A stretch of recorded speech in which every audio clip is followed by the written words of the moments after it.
James Conner in the backfield on the right side of Big Ben. Motion by the tight end, McDonald down the line, left to right. And the snap goes high over the head of Big Ben, all the way back to the 2, to the 1, and the Browns have it in the end zone. And they dive on the ball and recover it for a touchdown. Carl Joseph's got it in the end zone. A touchdown. Not a bad start.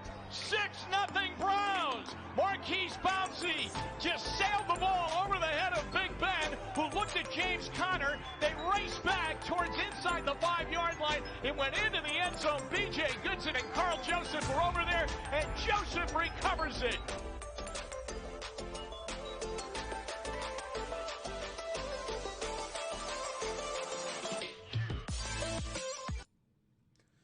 All right, everybody, welcome in to our second week of the show. This is Load the Box at Cleveland Browns podcast. My name is Chris Paxitas. That's Eric Minko, and that is Kyle Perkins. We are coming to you live on Facebook and YouTube. Thank you, everybody, for joining in. It's pretty exciting. Week 2 of this show. Very, very, very excited to jump in. We're going to do a deep dive into the Browns defense and maybe take a look around the division if we get some time later. Pretty excited about that. But first off, before we jump into the defense, I'll go around the room, see how everybody was doing. Minka, how was your week? It was eventful. Yeah? My dad had his hip replaced last week, so staying at his house, helping him get, back on his feet and getting recovered, and now it's getting back to normalcy at the house. Nice. Good for you. Kyle, how was your week? Good. Pretty much just worked all week. Pretty much all I do is just work. Hey, you gotta do what you gotta do, right? Play some video games at night. That's pretty much all I really do, if you want me to be honest. Hey. So nothing really eventful. 4th of July was fun. For everyone that was probably saw it, if you live in Middletown, Ohio, I saw that. I don't know if you guys heard about that paraglider, skydiver that fell on 4th of July. I didn't hear about that. No, I didn't hear about that. There was a fireworks show, kind of right above my house, kind of by the highway, and there were these skydivers that jumped out, and they're shooting fireworks off from, I don't know how they do it up there, but they're shooting fireworks off. But off to the left, one of the divers' chutes didn't open, and he's just falling. And I didn't see it, but I saw the skydivers. But a friend of mine saw the guy fall. But I saw the skydivers, I was like, oh, that's cool. And then, 5 minutes later, this big group of people are coming through the neighborhood. And they're like, hey, did you see where that skydiver fell? And I'm like, a skydiver fell? No, I didn't see that. I just saw the couple over there. But apparently, yeah, he fell. But I guess he's okay. Last minute, he got his emergency chute out, so he's okay. All right, well, that's good. Glad he's good. Yeah, that was scary. Ooh, that caught me off guard. That's why I don't skydive, by the way. Yeah. I will never skydive for that reason. It's one of the many reasons why I don't plan on skydiving. I'm also deathly afraid of heights, so that's something. Let's see. My week was pretty good. 4th of July, me took the wife and our daughter. We went and camped out at my wife's aunt's house. She lives 20 minutes north of Muncie, Indiana. We were literally out in the middle of nowhere, but it's beautiful country out there. I mean, cornfields and soybeans for days. But we camped out, lit off a bunch of fireworks, and that was a good time. We enjoyed it. We had fun. But tell you what I'm excited for. I'm excited for this week's show. So really, like we kind of said, we're just going to jump right into it. Jump right in. Let's take a good deep dive into the defense. Miko, do you want to kind of start us off there? Sure. We'll start in the back end. So I'll just go player by player, kind of see, how we feel, what they look like, what we've heard, anything about them. Okay. So first we got Elijah Benton. Then Grant Delpit, Ronnie Harrison Jr., John Johnson III, Richard LeCount III, Javante Moffett, and Sheldrick Redwine. Okay. Obviously, I think we all know the three people that are going to see the field the most are going to be Delpit, Harrison, and Johnson. Yeah. Kind of like the three-headed monster. I think we mentioned it last week on the show, but you think about it, they're all pretty much the same size. They all can cover. They all can crowd the box. It's what Joe Woods can do with them this year is going to really, I think, how he handles putting them in the positions that they're in, disguising them when they need to be disguised, showing them when he can show them, things like that. Like how he chooses to utilize them, I think will determine how successful we are, at least in my opinion. Yeah, that's all it really comes down to is execution, and a lot of the, excuses I heard for our defense last year was Joe Woods couldn't run what he wanted to run because of personnel. Yep. So now he's got his personnel. Let's see you run it. Granted, we're all healthy.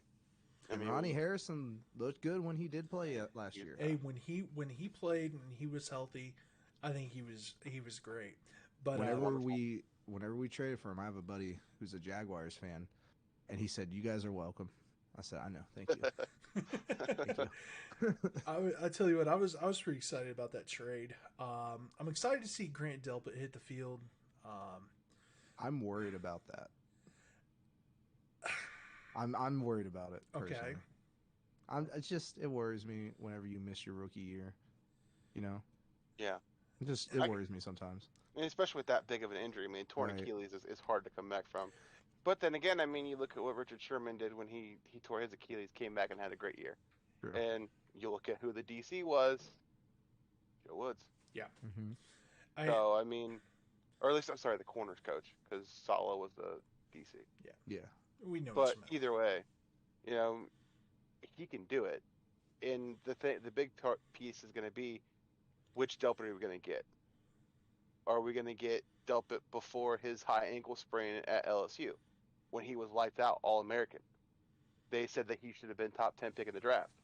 Or are we going to have Delpit, who's had a high ankle sprain for most of his final season at LSU and the torn Achilles already his rookie season? If he stays healthy, look out. That's what I'm going to say. No, you're right. I kind of teased this to both of you before the show started. I found this stat about John Johnson III I think I know where you're going with this. When I heard it, it absolutely blew my mind. So he was a third-round pick for the Rams in 2017. He's pretty much he's played every season since then. I mean, I know I think it was 2019 he was hurt a little bit, didn't play as much. But since 2017, his rookie year, I want you guys to guess how many penalties that were called against him. 2. Since 2017, he has had 2 penalties called against them, and they were kind of. I mean, could have sus. Yeah. I mean, it could have gone either way on both those penalties. So I think as Browns fans, that's got to make us happy, because one thing that has hurt us in the past is an undisciplined defense. Yep. So having disciplined guys actually playing, it just, it makes me so happy and excited. And it's kind of mind blowing to me to hear that. Yeah, to think you've played in the league 4 years and had two penalties. I mean, that's mildly impressive to begin with, and then let alone the fact that we landed him. And I think the part that's even crazier is there was rumor, and obviously we've never heard what the Lions offered him, but there were rumors that he chose to come to Cleveland to take less money. Mm-hmm. He chose us over the Lions, which obviously we know the Lions roster isn't all that great. But the point is that when have we, as Browns fans, ever heard the words, "I wanted to come to Cleveland. I took less money to come to Cleveland." And his quote was, "I didn't want to miss out on this once-in-a-lifetime opportunity." The Browns? Is this the same Cleveland Browns that I've rooted for my whole life. Hey, it's not the same old Browns. Not the same old Browns. It. I just can't accept it yet. Not yet. Not yet. I'm like I think like we said last. I am weekend. ready to be hurt. I'm ready. I know it's gonna happen somehow, some way. Something's gonna happen, dude. Well, no doubt about it. I am ready to get hurt again. As the great Michael Scott once said. But God, that whole defense just got revamped. That the whole secondary. It's just it's hard to put in words how good this defense looks on paper. That's the biggest thing that everybody needs to remember, including myself, because I'm a giant homer. You know. Yeah, we know your expectation is Super Bowl bust. I know. But I mean, and then the other crazy part is if you look at it, our fourth safety is Sheldrick Redwine, who played well last he year. played well when he was given the chance. Yeah, he did. So I mean, depending on who's left after that, I mean, there's a chance for those guys to come in and contribute. I mean, Redwine was really good on special teams last year. Yeah, he's definitely gonna still contribute on special teams. Oh, yeah. Assuming he still makes the team. But I mean, who knows? Who knows what's gonna happen? Right. I mean, it was touched upon last week. Whoever the Browns are going to be cutting, a lot of these guys are going to be day one starters somewhere else. Yep. And we've not said that very often. No, we have not, and that's kind of it's kind of strange. All we've had were like we've had those few guys that were like they didn't play much, but when they played like us as Browns fans, like, they could be good, nice, and then we cut them, and then they go somewhere. And they get good, and we're like, well, why didn't you guys see that? Yep. Yep. So, looking at Richard LeCounte, he's a rookie. I think it's one of those special team guys, possibly practice squad. See if we can develop down the line. Who knows? Same with Elijah Benton and Javante Moffett. It's one of those. You never know. I mean, maybe you get a diamond in the rough eventually, but we'll see. Crazier things have happened. I will say, I just looked in the chat real quick just to tell you guys. Chris Land says the Browns are a plus 1,600 to win the Super Bowl this year. So it's something to think about. I don't do betting odds, so you'd have to. Explain that in dumb terms for me. We'll do it off stream because I still don't quite understand that myself. I just know that's learning. Good. I just know it's good. I see that plus. I know it's a good number. I just know that's good. Yep, that's how I take it. That's how I take that. It's pretty good. Perfect. So let's move on to the corners. Obviously a bigger group. Yep. So we got Brian Allen, AJ Green, Troy Hill. Not that AJ Green. I just want to point that out to everybody. I think we all know that. He's kind of like I don't know. I feel like he has some sneaky potential. No, I agree with you. You're talking about in Arizona? No, we're talking not about on our our squad AJ anymore? Green. We're talking about our AJ Green. I'm talking about our AJ Green. Oh, I'm sorry. I thought you were talking Sneaky potential. We'll get there, goofball. I saw him. I just heard the name AJ Green. It just came in my head because I was just like, I was on him. Okay, leave me alone. Let me list everybody, then we'll go over them. That's my fault. All That's right. my fault. Hacks. Robert Jackson. I'm going to murder this name. Emmanuel Rugamba. MJ Stewart. Keandre Thomas. Denzel Ward. Greg Newsome. Greedy Williams. And obviously we dive into it. I agree with you. I think AJ Green, obviously, he was the undrafted free agent, but he was a priority one for us. Right. He was sought after highly from us to sign him as fast as possible. So Yep. I agree. He's got good potential. measurables, and he's got some talent. Yep. And being in the same system is huge. having the same guys, having the same coaches, seeing the same faces, hearing the same voices, it's all going to help. And Yeah. I mean, obviously we have the big four. We got, Troy Hill, Denzel Ward, Greg Newsome, Greedy Williams. I think we don't really need to talk about those guys. No, but I will say this is a make or break year for Greedy Williams. That man has to stay healthy. Yeah. And same thing with Denzel. Same with Denzel. That's I like hate said to last I week. hate to say that, but it's true. That's what I said last week. That's why the Greg Newsome pick is great either way. Either way, we're going to have Denzel and Greg Newsome. Or if Denzel can't stay, healthy, and we eventually let him go, Greg Newsome is going to probably be a really good number one corner. Yeah. Well, the thing you get to think about is this. I mean, you got Denzel for 2 more years. Yep. Yeah. So even if they wanted to hold on to him for this year, don't re-sign him, and you look at next year and you decide that Greg Newsome could take over his spot, and you re-sign someone like a Greedy if Greedy stays healthy, Right. then you cut your losses and you don't have to worry about it. You may be able to get Greedy on a cheaper deal because he doesn't have those 2 Pro Bowls under his belt. Yeah. So he's not going to be as expensive. But I talked about it a little bit last week, and I wanted to see if you guys. I found the exact stat. Do you guys, speaking of stats from UPAX, do you guys know what the passer rating allowed for Greg Newsome was last year in college? Do not. I've seen it. I know what you're talking about. I saw it on draft day, but I cannot I don't remember what it was. What is it? 31.7. Wow. Okay. He allowed 12 catches all year long. Wow. That's impressive. that is impressive. Hey, No touchdowns. I personally thought he was the best corner in the draft. I think he was up there. I Personally, mean, definitely one of them. Yeah, I think he was up there definitely. So I think we know the starters. That's pretty much what's been in training camp.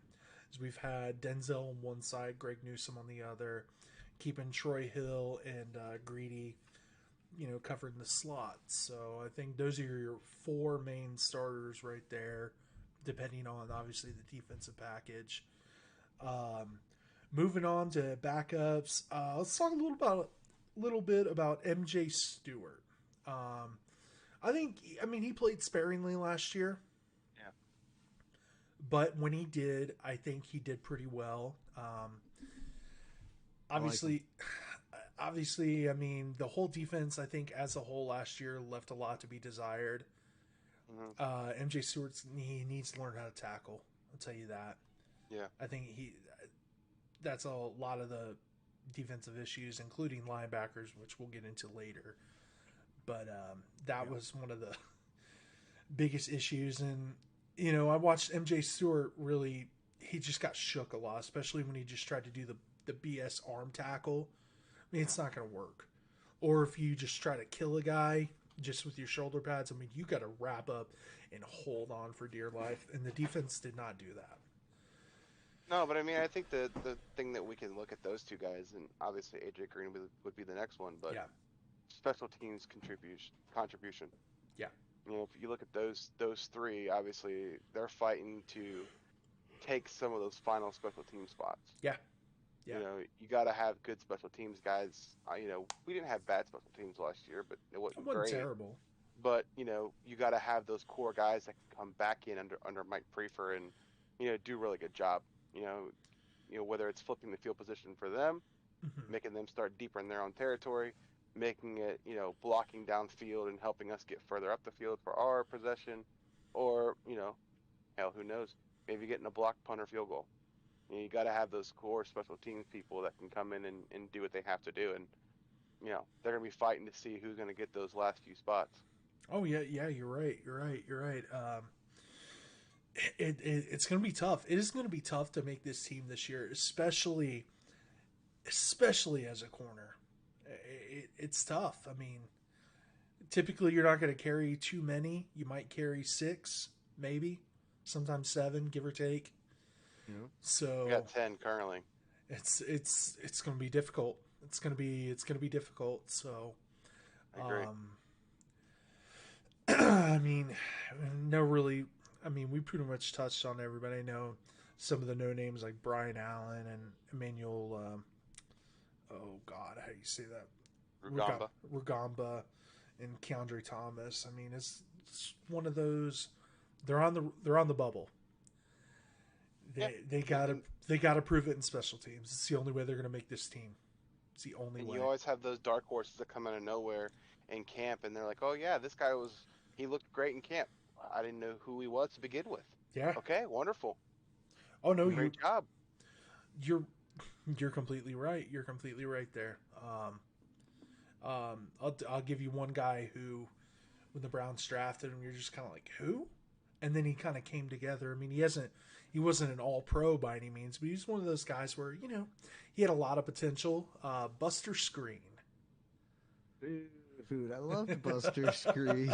I mean, there's a reason why he went on to play for 2 more teams. No, you're There's right. a reason why he wasn't out of the league right away. No, He signed a that good deal with the Jets, and then played pretty well for the Bears. Yeah, no, that's just an example of one of those guys where, kind of a roster bubble guy who works his way on up, and hey, he was a starter, so you never know. It just goes to show you never know. Any given Sunday. I got his autograph. He's a nice guy. At least Yeah. it looked like he was. Seemed like he was. Obviously, he's just signing autographs, so it doesn't really determine how nice he is. But yeah, I got his autograph. Seemed like a nice guy. But yeah, you definitely, bubble guys, you never really know. You're right. All of a sudden, it could be diamonds in the rough and turn out to be something special. Let's go ahead and move on to linebackers. Yep. We got Tony Fields, Elijah Lee, Montreal Meander, JOK, Jacob Phillips, Malcolm Smith, Taki, Anthony Walker, and Mac Wilson. My boy, Anthony Walker. My boy. If you look at the list, I think that it's really going to be a toss-up, at least to me.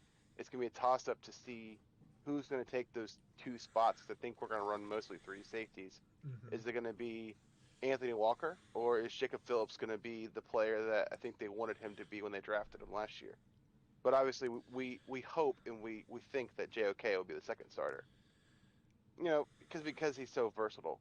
He can cover, play the box, he can tackle. He's good against the run. And sometimes he might even function as the third safety. And that's the crazy thing about it. Yeah. And you could bring in a second linebacker like a Taki or a technically Matt you have Wilson. 3 linebackers, but one's playing the safety role. No, you're right. You're right. I do picture him as the starter. Maybe not day 1 starter. Maybe. I'm thinking day 1. You never know. I think he's gonna start day 1.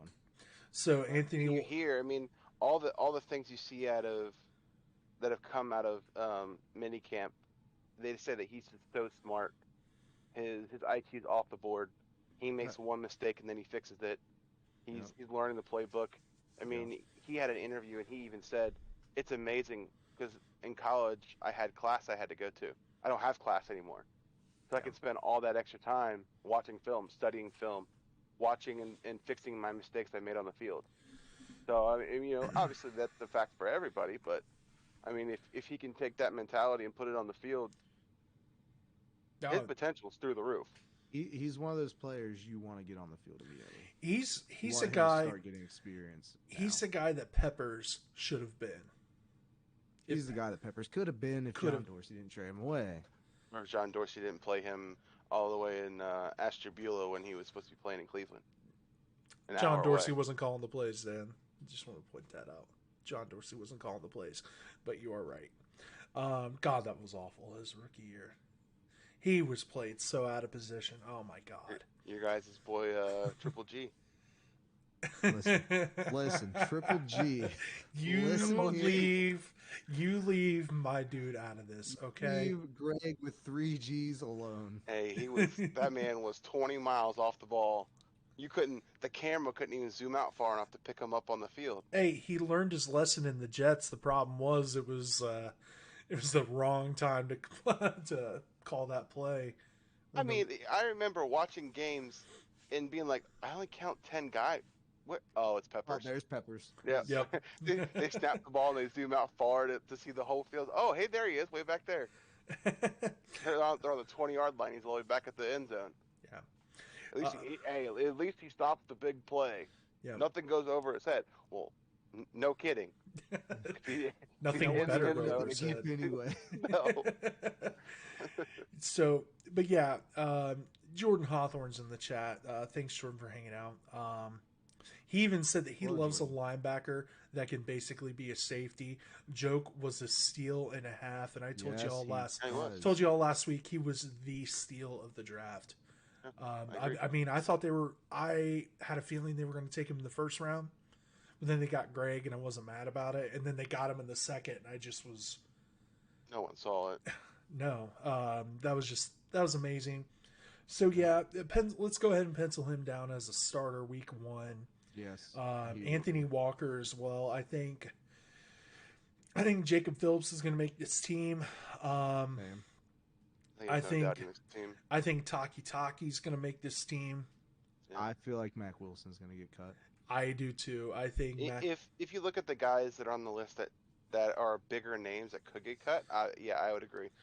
well, but, he I mean, just it all doesn't depends. play good enough. I'm sorry, he doesn't. He has his moments, and Yeah. that's the problem. Okay. He has It's moments like there's consistency. years calling him like had all these nicknames for him. I was like, hey, look, there's Mac Wilson, dude. He's always there, always on the ball. And then sometimes he's just like, where is he? I heard a story at a training camp last year. It was him. He said that when people were going over the Browns roster last year, he read this article that said the Browns had the worst linebacker room in the NFL, and he cut that out and taped it and put it in his locker. And he said that was kind of like his motivation for that year. I'm like, buddy, if that was your motivation, he didn't do a very good job. I mean, he was. It's like he'll make one great play, Yeah. and then 4 bad ones right after. He was like Aaron Brooks, the quarterback with the Saints before Drew Brees. If you guys remember that name, I remember a little bit of Brooks. he not was too one of much. those guys where he would make a play, and he had a rocket arm, and he'd throw that ball. You're like, wow, how did he make that throw? And then 3 plays later, he throws in a triple coverage and it gets intercepted. And you're like, okay. Sounds like Deshaun Kaiser, bro. There we go. Yo, Deshaun, that was a nice throw. Yo, Deshaun, what are you doing? I'd like to give Deshaun Kaiser kind of a pass just because of. You want to give him a pass? I want to give him. I want to because he didn't have a fair shake, but at the same time, he didn't do anything Bro, in he Green Bay. single-handedly lost us games. Like, his fault. I mean, that's like saying you would give Cody Kessler a pass.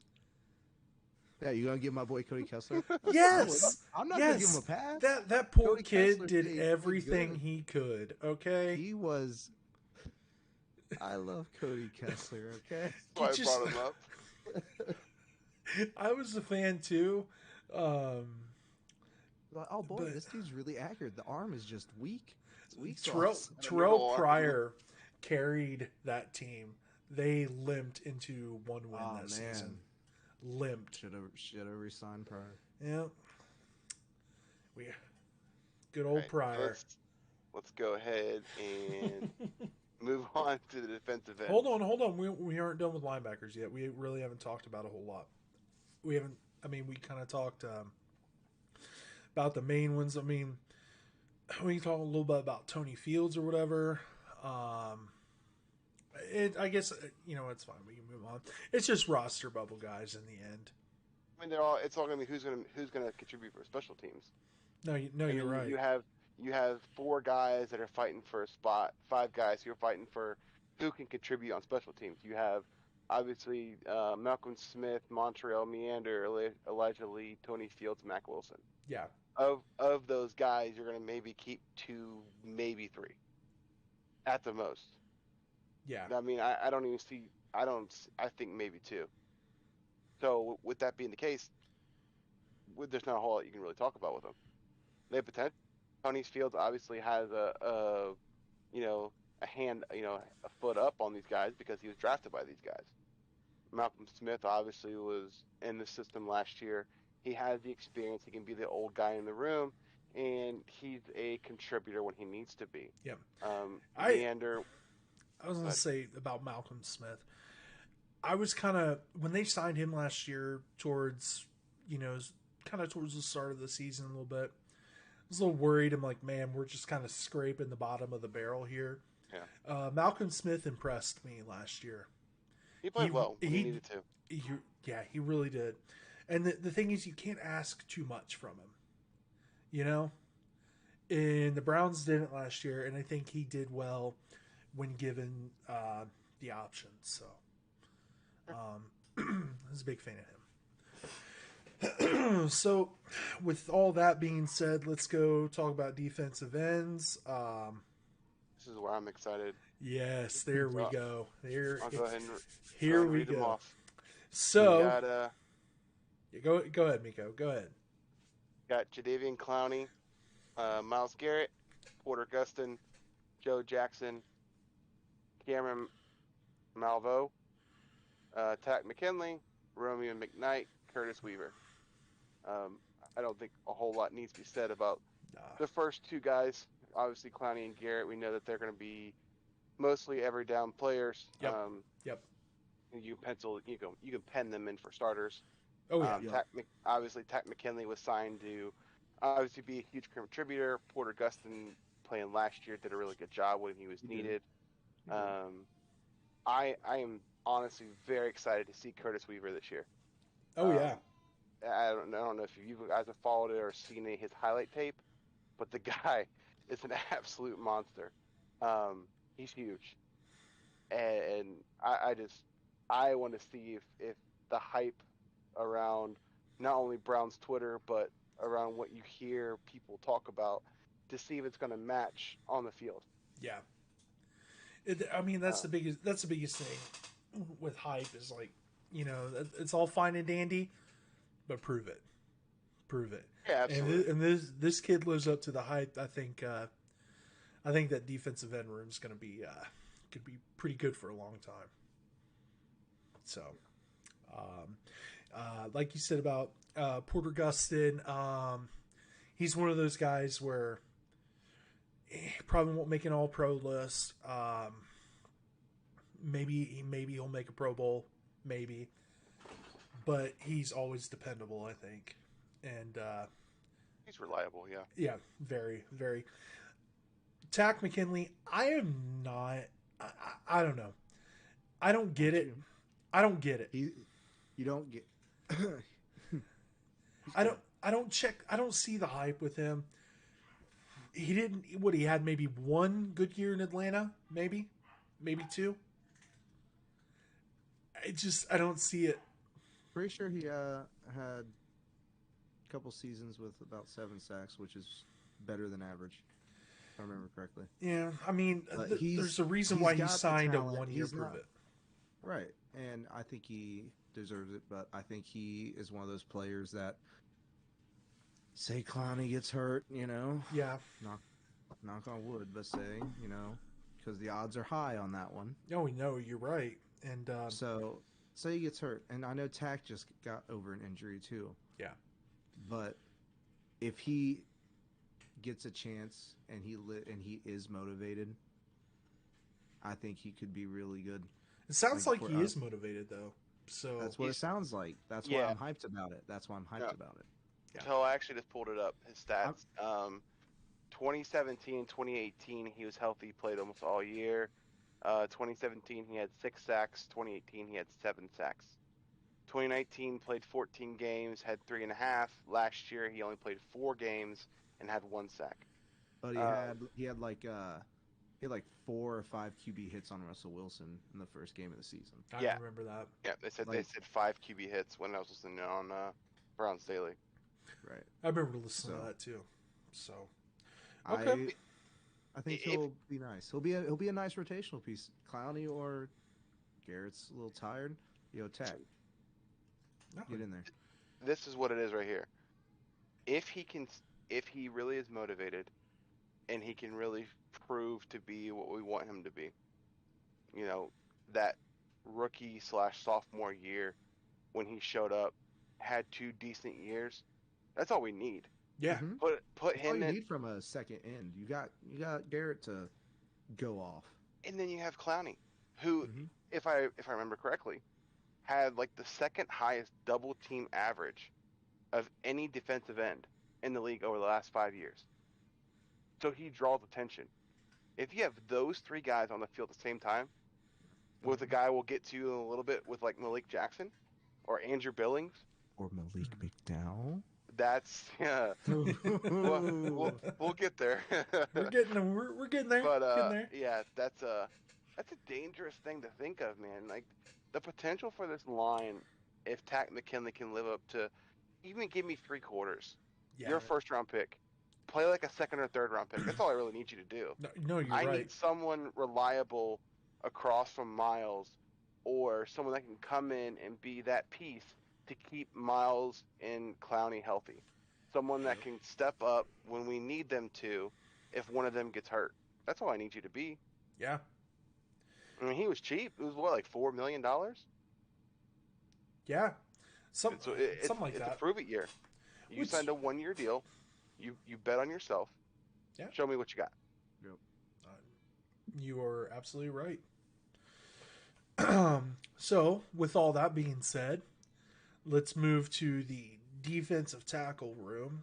We'll just go down the list real quick. Minko, keep it going. You've done the rest of them, so go ahead. We got Andrew Billings, Sheldon Day, Jordan Elliott, Malik Jackson, Malik McDowell, Damian Square, Tommy Togiai, and Marvin Wilson. Okay. Missing Larry Ogunjobi. Missing him. He's with the Bengals. I know. I said that's why I said I'm missing He's him. saying he's missing him, like he misses him. Oh, you miss him as in Yes. like, Yes. oh, I miss you, babe. Okay. I mean, I don't know if I'd go as far as to call him Babe, but I mean, do I miss his presence in the 216? 100%. He has a great story, by the way, if you guys have never heard his story. Yes, his story's amazing. It's a fantastic story. Yeah. But this isn't, load the box Bengals, so let's go ahead and Yeah. skip the guy that didn't stay with us. I mean, looking at the list, obviously the big two that I think the big three that we all think are penciled in are, I think, Andrew Billings, who Yeah. sat out last year because of COVID, Yeah. Jordan Elliott, and Malik Jackson. Yeah, Obviously, you those signed are- Malik Jackson because his Tommy Togi, I familiarity. think, put him in the list, that list. Yeah, too. but I mean, he was also what, a 5th round pick? 5th round picks aren't guaranteed anything. Yeah, but he's pretty good. I think You I'm hyped him saying up last week. You hyped Listen, him up last week. Listen, I didn't say what my opinion was. I said 5th round pick doesn't guarantee anything. True. You're right. I mean, No, you're right. you're right. So Oh, if no, you no, look no. if you look at the list, the 3 that I think are guaranteed are Andrew Billings, Jordan Elliott, and Malik Jackson. Yes. Now, I think you got to if you put look Damian at- Square on there just because of his a nice veteran in that room. I know Malik Jackson and Andrew Billings are veteran as well, but Jackson's played longer. yeah, it's and, just nice to and have Jackson has experience in Joe Wood's system in Denver. That's true. Doesn't and he- Jackson has a Super Bowl ring with Denver, right? I believe so. Yep. Yeah, and he has familiarity with Andrew Barry when he was in Philly. No, you're So I think it's pretty much a lock that he makes a team, and I think that he's the veteran presence that you bring in, because I think that leads into the next part of the conversation, which are the three unknowns that we all have very high hopes for. no, you're Being right. being Malik McDowell, Tommy Togiai, and Marvin Wilson. no, you're Ah, 100% cool. right there. Dude, Malik McDowell, if he... That's scary. Oh, dude, Malik McDowell. A guy can dream, right? A guy can dream. Obviously, 4 years away from football can do a lot to a guy, but I mean, the But he potential. still looks good. From what I'm He- hearing, is he he looks looks like huge. amazing. He looks huge. I mean, just give me some of your potential. What we thought you were going to be.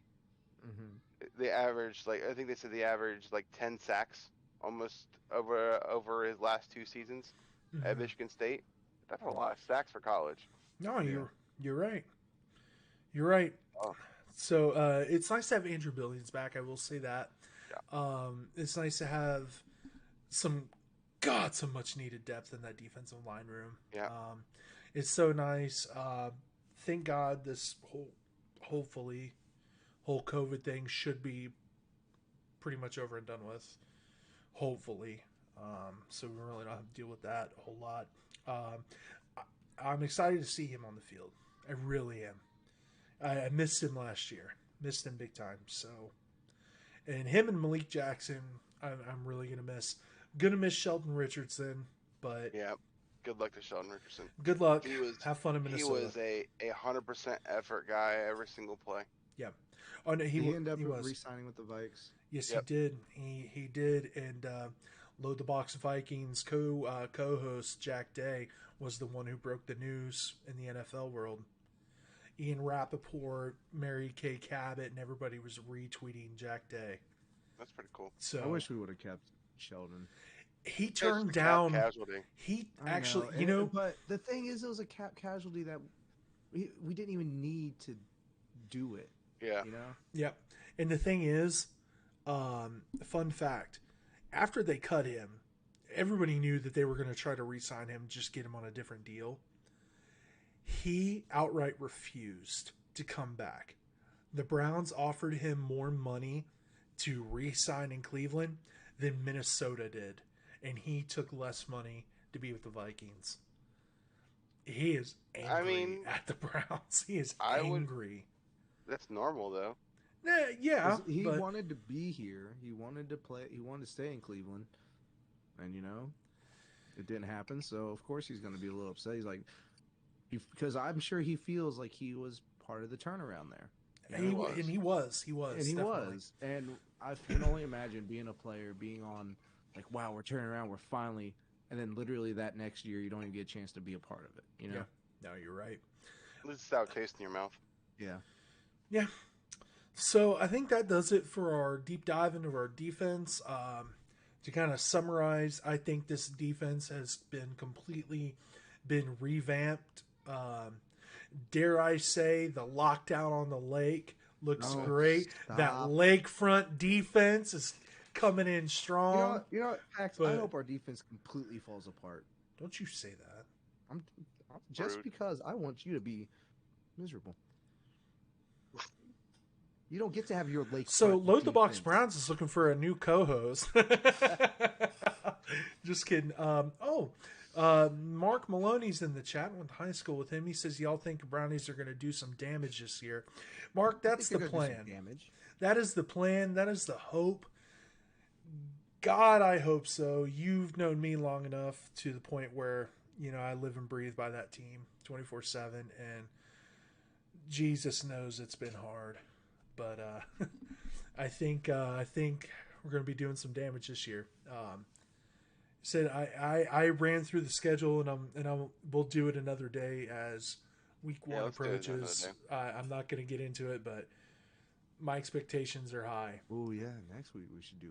Well, we're doing offense, but eventually we should do a schedule. We're going to. Well, we can do it next week with the offense. There isn't a whole lot to talk about. There's some things we can talk about next week on offense. Most of the people are the same. The offensive line's pretty much exact same. Most of the receivers are exact same. The running backs are almost exact same. They're running back almost the entire offense. Well, there went next week's show. Yeah, I mean, we'll have topics to talk about, but you're right. You're right. So, with all that being said, let's go ahead and because we're almost at the hour mark. I'd like to keep it around there. Let's go ahead and just do a quick little round. Let's go around the AFC North. Talk about the Ratbirds in Maryland, or Maryland, however you want to pronounce it. Talk about What you call them? The Ratbirds. Maryland. In Maryland or Maryland, I don't care. We can talk about them a little bit. Talk about how Baltimore is not allowing anyone to release footage of their running back throwing the ball. That's kind of funny. It's actually really funny. I'm just kidding. Lamar's not a running back. He's not a running back. He is a quarterback. Stop it. He is a quarterback. Just stop it. Let me just throw a story out here. Okay. So, the Baker's rookie year. Yeah. Me, and I think we all know. I don't know if you know him, Kyle, but Jordan Seals. We both went to the combine, And Was that at the year you combine, guys went? yeah, at the combine, you get this little earpiece that you put in your ear. You're not allowed to be loud, not allowed to talk a whole lot, but you get to hear the direct feed of what's going on NFL Network. Wow. And I'll never forget this. Me and Jordan talk about this all the time. Quarterbacks are doing the drills, the throwing drills. And it was, you know how they always have the one ball where the guys roll out to the right and they throw a deep ball down the field. Yeah. I'll never forget this. Rich Eisen, Lamar rolls out to the right, and he throws the ball down the field, and Rich Eisen goes, "Oh God, who threw that wounded duck?" Literally said that on the live broadcast. And we both looked at each other like, that just happened. That just happened. But yeah, I mean, that is something that I will always remember about Lamar Jackson. The thing is this, I mean, if you look at their offense, I mean, Greg Roman, you know, he was great when he was in San Fran for a couple of years as the OC. Yeah. And then the offense got very stale very fast. You know, was it Kaepernick's fault? We don't know. Was it Greg Roman's play calling? We don't know. Lamar, he has the talent to do it, you know, but does he improve his accuracy as a passer? Does he improve his decision making, which is already good as it is? He hasn't thrown many picks, but He sure does not. yeah, but I mean, it's going to be, can the offense continue to move forward, because he doesn't have the excuse this year. He has good receivers this year. Oh, no, you're right.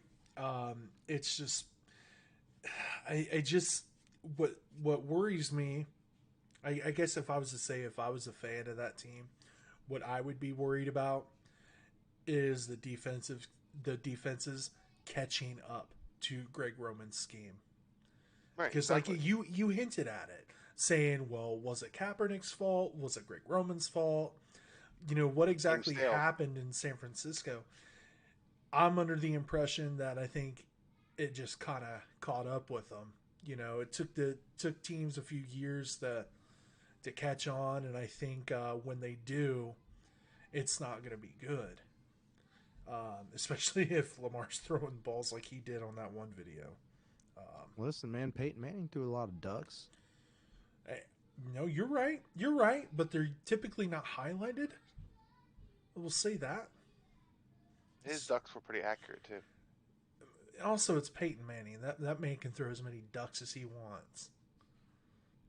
Just saying. But Lamar can't throw ducks? He has an MVP, so he can do whatever the hell he wants. I mean, I guess. All right. He's got listen. 5 ducks on us now. Listen, you, dude. 5 ducks. Whatever. I think that secondary's ready to go duck hunting. So, I do want to say that I remember in that draft, I didn't want Lamar Jackson, but I prayed that he did not land up in the AFC North because he's a playmaker. That's the thing about him. He is a playmaker. So that's what I don't like really about root him. against him is because he's on the Ravens, but I love running quarterbacks. No, that's the why. So, that's why I don't. That's why I root against him. If you don't wear orange and brown, on a neutral don't matter. field, I love Lamar Jackson. Well, as a Browns fan, I hate him. Well, it's like as an NFL fan, I love Tom Brady, but as a Browns fan, I hate his guts. But as an NFL fan, I think Tom Brady's amazing. Say the words, I love Tom Brady. Oh, I 100% will. I'm a fan of the game. You're a Michigan fan, so it doesn't matter. It does. We're not talking about Michigan, though. We're not talking about that. So get out of here with that. A little bit of bias there.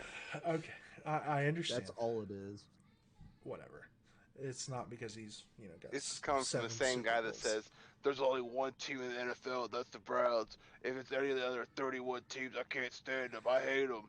Actually, I believe the quote was, there are 32 teams in the NFL, and I hate 31 of them. There you go.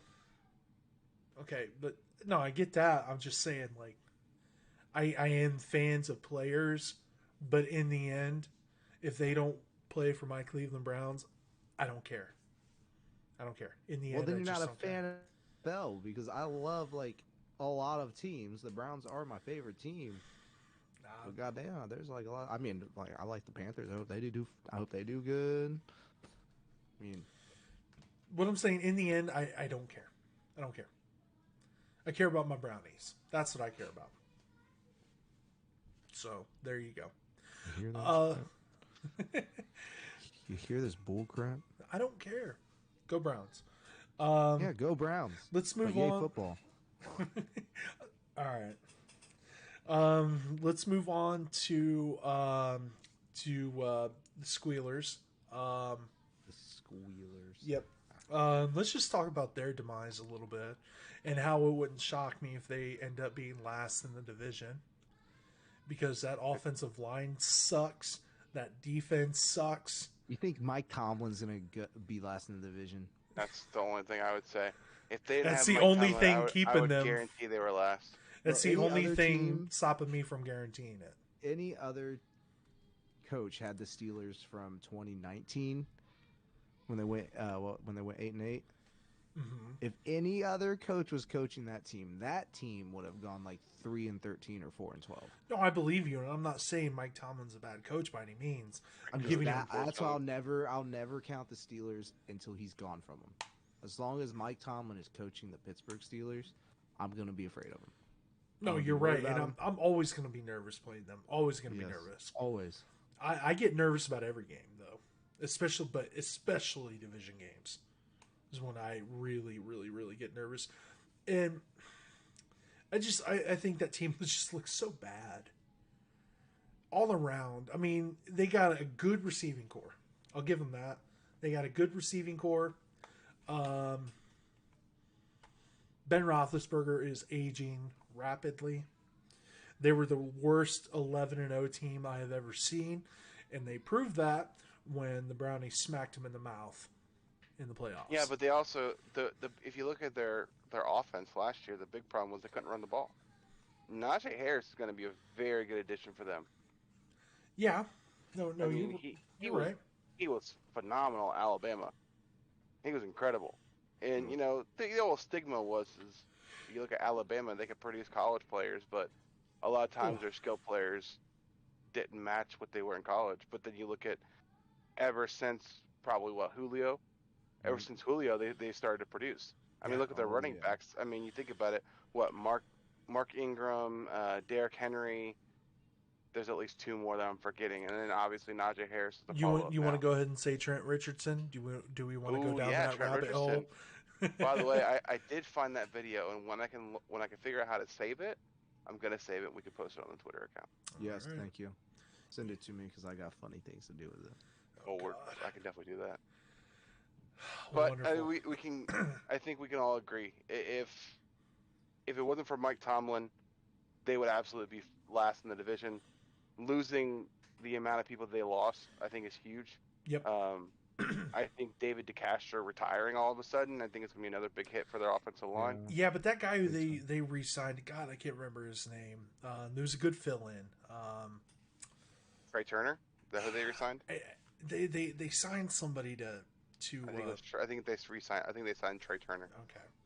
He's a former Pro Bowler, played for the Panthers. Okay, I think that was it. I think it was a good replacement, maybe not, or more of a good Band-Aid than anything. So, with all that being said, we can move on to the Bungles. The Bungles. Let's talk about them. I don't. One thing I was really mad about was the fact that I had to see that poor quarterback go to Cincinnati. That was So listen, I'm gonna give a Kyle take real quick. okay. Give it. If he didn't play for the Bengals, I would really like Joe Burrow. Oh, same here. I fully admit that. I would It's hard for me to root against Joe Burrow. It is because I was a fan of Joe Burrow in college. He absolutely lit it up. When he was at Ohio State or when he was at LSU? All I know is he's 0-2. LSU. versus Baker. LSU. I mean, when he played at LSU, he lit it up, and I was, and then he became the consensus #1 overall pick, and I'm like, dang it, looks like I'm not going to like him for long, because and I mean, you give him the same guy he had in college, who had a big majority of that success with in Jamar Chase, and if that offensive line holds up, that's a scary offense. Listen, I'm just going to say this: good luck to Joe Burrow. because that man's still going to be running for his life, and now he's only got one knee left. So Well, the problem for, if you think about it, they got some decent additions on the offensive line. I don't think it's good enough. I mean, you can say that about any team, though. Not the Browns. Can't say that about the Browns. That offensive line is the best in the NFL. You can always find ways to improve anything, whether it's the backups or what. I mean, Bobby Hart was a turnstile last year. They cut him. Mm-hmm. They signed the kid. They drafted the kid from Clemson. I would always text Alex. I'd be like, "Why is Bobby Hart still playing for you?" It was same thing with Sendejo. My dad refused to call him Andrew Sendejo. He called him that damn number 23. That was his quote all the time. Oh, there's that damn number 23 again. Well, Yep. Yeah, the ball went over his head for the 5th time this game. Yeah. But I mean, in their defense isn't bad. They have some good young guys that can really be something. I mean, they just signed what was it, Hendrickson, the dude from the Saints. Yeah. And then you have Hendrickson and Sam Hubbard. And Sam Hubbard can keep improving. They have a decent defensive line. You got Jesse Bates on the back end. Yeah, Jesse Bates. He's a very good safety. And then obviously, they try to improve their corners too. So I mean, they have a decent defense. This division is gonna be tough. It's tough to win, man. I don't know. I guess they will. They look better. They are much improved. I see them still coming in third. They're a dark horse for me. I'm sorry. They really are. Their team has honestly talent. Don't know what to think of the Bengals because half the time I'm like, nah, they're still gonna be sub, 500, and then every now and then I'm like, I actually don't know. I mean, they might be scary. Like I really don't know, and I think because Pammy's dad is a big Bengals fan. We were talking about this the other day. I said. He was talking about how good they think they are going to be, and I was out of nowhere. I just said, I don't know. I just don't trust your coach. Yep, I don't. I don't think Zach Taylor's the guy for that team. The only reason why he even got hired is just because he gave Sean McVay a pen once, and in 2 years you can tell if a coach is, gonna be the coach for the team for a long time, and after 2 years of the Zach Taylor experiment, you can, at least to me, it's like he's not the guy for Cincinnati. He's not the guy to take them where they want to go. Yeah. But they've already married him to Joe Burrow, so it's kind of hard. They're in a weird position, I think, because I don't like Zach Taylor as a coach. I don't think he's good. I think this is the make it or break it year. No, you're right. There's no more real excuses for him. I mean, you can honestly say you've given him 3 good years after this. This is the 2nd year, right?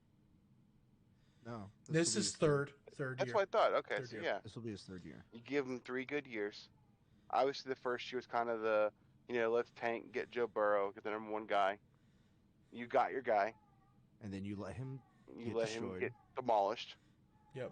That's absolutely pummeled. That's my big issue with him is why you not running Joe Mixon, trying to protect your number 1 overall pick instead of just letting him throw the ball 50-something times he did last year for a game, like almost 60 or something like that. Yep. Yeah, I mean that offensive line looked like the offensive line in The Longest Yard after Paul Krug gets back in the game when they just let him run right by him, and that's what it looked like. He was getting absolutely pummeled. I mean, if you let that happen again this year, you're looking at Andrew Luck. Yep. All the potential in the world. He has the talent to do it. He just can't stay healthy because they can't put the pieces around him. And that would be really sad to see a number 1 overall pick go to waste like that again. Yep. Or Andrew Luck. Poor guy. Well, super nice guy. With all that being said, guys, I think it's about time to wrap it up here. It's been a good week. Like you said, we took a big deep dive into the defense this year. Defense looks exciting. Very, very excited. Week 3 next week. We're going to be coming in live with the offense. We're going to try to dive in about as deep as we can. But not a whole lot needs to be said there. But, you know, we're at least going to take a good look at everything. And then we'll have some other topics to go over. So with all that being said, my name is Chris Paxidis. That is Eric Minko. That is Kyle Perkins. Thank you all for watching.